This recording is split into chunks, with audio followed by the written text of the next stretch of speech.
Hello, my name is Aaron Weiss, and I live in the town of Poughkeepsie. I'm a combat veteran of Iraq, and I'm also a law enforcement officer. I attended the Public Safety Committee's last meeting in regards to this resolution, but I didn't say anything because I wanted to hear what everyone else had to say. And I heard some shocking things from some people and some legislators. They said that it took a lot of courage to pass this SAFE Act. Apparently, my definition of courage differs from yours. You see, if it was really so courageous a bill and it took so much courage to pass it, then why was it done in the middle of the night when no one could see it or read it? That's not courage.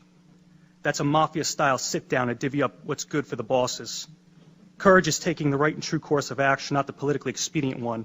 And anyone who is proud of this law must also be proud of the Patriot Act, the TSA, imprisoning Japanese citizens in World War II, since all these actions were spurred on by emotional fear and rammed through in the name of public safety.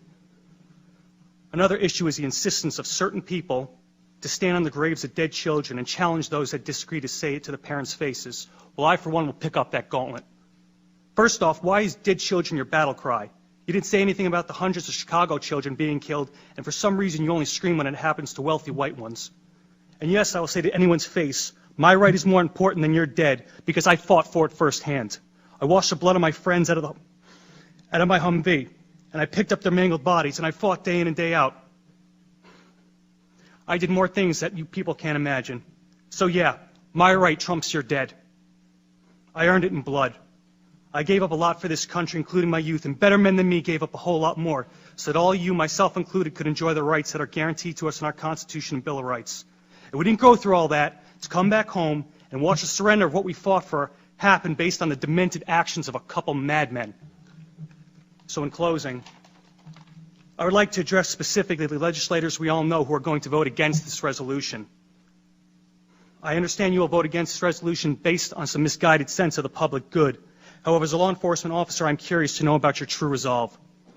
Since voting to take away someone's rights is totally different than being asked to enforce it, I want you to consider this.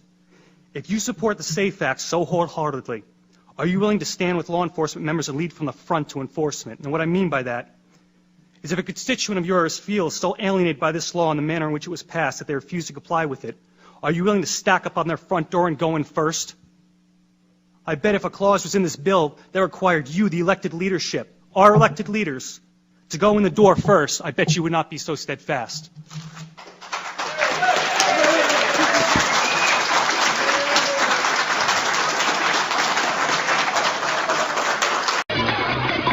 But there was that